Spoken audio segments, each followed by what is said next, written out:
کچھ کہانیاں ایسی ہوتی ہیں جو صرف خبر بن کر نہیں رہتی بلکہ ایک وارننگ، ایک انتباہ بن جاتی ہیں۔ آج ہم سرائے عالمگیر میں پیش آنے والے ایک ایسے ہی واقعے کی بات کریں گے، ایک ایسی داستان جو ایک باپ کی اپنی فیملی کی تلاش سے شروع تو ہوئی، لیکن اس کا اختتام ایک ایسے خوفناک انکشاف پر ہوا جس نے سچ پوچھیں تو پورے معاشرے کو ہلا کر رکھ دی۔ اس پوری کہانی کے دل میں، اس کے بالکل مرکز میں ایک باپ کا ٹوٹا ہوا دل ہے۔ یہ الفاظ رضوان اقبال کے ہیں۔ سوچئے ذرا، ان کا غم کتنا گہرا ہوگا، ان کی بے بسی کیسی ہوگی۔ یہ الفاظ ان کے نہ ختم ہونے والے دکھ کی گواہی دے رہے ہیں۔ تو آئیے اس کہانی کو شروع سے دیکھتے ہیں۔ تاریخ تھی 19 دسمبر، ایک عام سی سرد شام۔ رضوان اقبال روز کی طرح کام سے اپنے گھر لوٹے، لیکن انہیں بالکل اندازہ نہیں تھا کہ اس دن کے بعد ان کی دنیا کبھی پہلے جیسی نہیں رہے گی۔ گھر میں داخل ہوئے تو وہاں مکمل خاموشی تھی۔ گھر خالی تھا اور ان کی زندگی کا جو مرکز تھا، ان کی بیوی اور 3 چھوٹے بچے، وہ کہیں نہیں تھے۔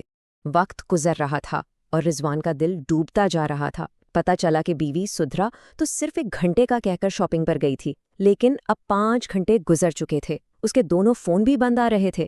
ہر گزرتے لمحے کے ساتھ ان کی پریشانی بڑھتی جا رہی ہے۔ سوچیں کیا حال ہوا ہوگا ان کا۔ انہوں نے پوری رات، جی ہاں پوری رات بازار کی گلیوں میں بھٹکتے ہوئے گزاری، ہر جاننے والے سے پوچھا، بس اس ایک امید پر کہ شاید کہیں سے کوئی خبر مل جائے، مگر انہیں ہر طرف سے صرف خاموشی ملی۔ وہ پہلی رات، وہ رضوان پر جیسے قیامت بن کر گزری۔ ایک طرف دل تھا جو یہ ماننے کو تیاری نہیں تھا کہ کچھ برا ہو سکتا ہے، لیکن دوسری طرف ذہن تھا جہاں ہزاروں وسوسے، ہزاروں خدشات جنم لے رہے تھے۔ وہ بس ایک ہی امید سے جڑے ہوئے تھے کہ شاید وہ بس ابھی آ جائے گی، ابھی دروازہ کھلے گا اور وہ اندر آ جائے گی، اور اسی آس پر انہوں نے ساری رات گھر کا دروازہ کھلا چھوڑ دیا۔ لیکن صبح ہو گئی اور وہ دروازہ کھلا کا کھلا ہی رہا۔ 2 دن کی مسلسل اور بے نتیجہ تلاش کے بعد آخرکار رضوان کی ہمت جواب دے گئی۔ تب یہ معاملہ پولیس کے پاس پہنچا۔ تو اب دیکھتے ہیں کہ پولیس نے کیسے ڈیجیٹل سراغوں کا پیچھا کیا اور اس خالی گھر کے پیچھے چھپے راز کو کیسے بے نقاب کیا۔ پولیس کی تحقیق کا آغاز ہوا سدرا کے فون سے۔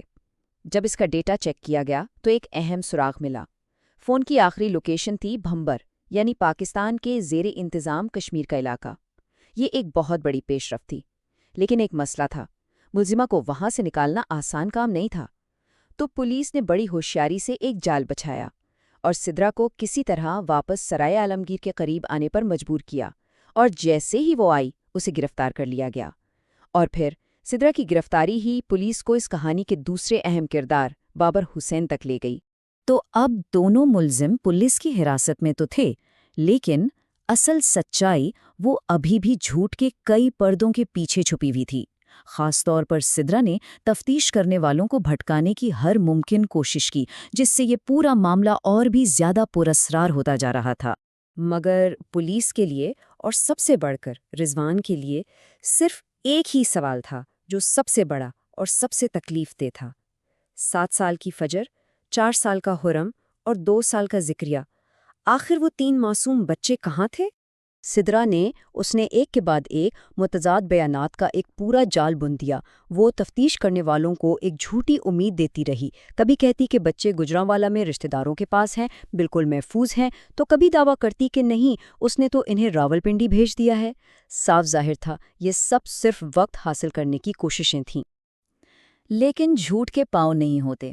جب پولیس نے تفتیش میں تھوڑی سختی کی تو جھوٹ کے سارے پردے ہٹ گئے، اور پھر چند ہی گھنٹوں میں سدرا نے وہ اعتراف کیا جس نے سچ میں سننے والوں کے پیروں تلے سے زمین کھینچ لی۔ ڈسٹرکٹ پولیس آفیسر کے مطابق اس نے بتایا کہ اس نے اپنے دوست بابر حسین کے ساتھ مل کر اپنے ہی 3 بچوں کو قتل کر دیا تھا۔ کیوں؟ کیونکہ وہ بچے ان کی شادی کی راہ میں ایک رکاوٹ۔ اس ہولناک اعتراف کے بعد سوال بدل گیا۔ اب یہ سوال نہیں تھا کہ کیا ہوا، بلکہ یہ تھا کہ کیوں ہوا۔ آخر ایسی کیا وجہ ہو سکتی ہے کہ ایک ماں اتنی بے رحم ہو جائے کہ وہ اپنے ہی جگر کے ٹکڑوں کی جان لے لے؟ اس پورے جرم کی جڑیں وہ 1.5 سال پرانے ایک آن لائن رشتے میں تھیں۔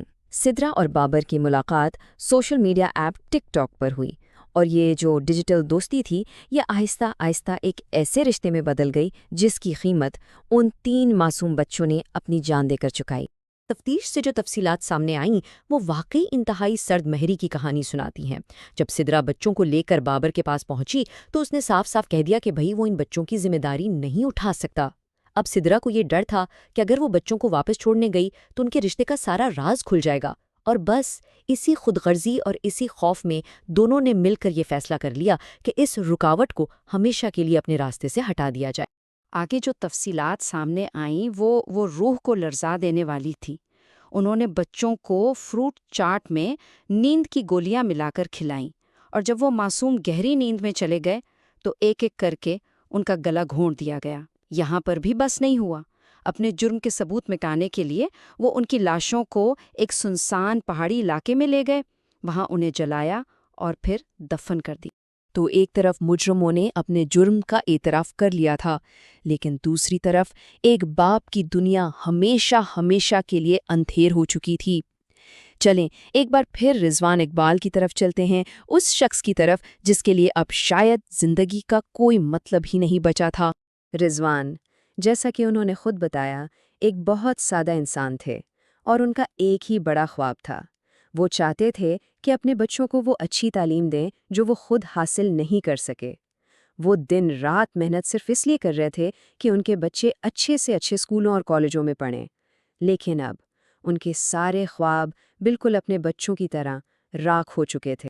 رضوان کے لیے یہ ماننا بہت تکلیف دہ ہے کہ ان کے ہنستے بستے گھر کی تباہی ایک سوشل میڈیا ایپ سے شروع ہوئی۔ وہ کہتے ہیں کہ انہیں یہ تو پتا تھا کہ ان کی بیوی ٹک ٹاک استعمال کرتی ہے، لیکن انہیں اس بات کا دور دور تک کوئی اندازہ نہیں تھا کہ اس چھوٹی سی اسکرین کے پیچھے ایک ایسی دنیا بھی ہو سکتی ہے جو ان سے ان کا سب کچھ چھین لے گی۔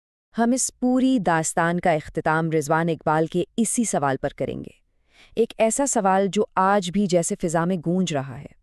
اور سچ تو یہ ہے کہ یہ سوال صرف ایک دکھی باپ کا نہیں، یہ پورے معاشرے سے ایک سوال ہے، ایک ایسا سوال جو ہم سب کو یہ سوچنے پر مجبور کرتا ہے کہ آخر ہم کس طرف جا رہے ہیں۔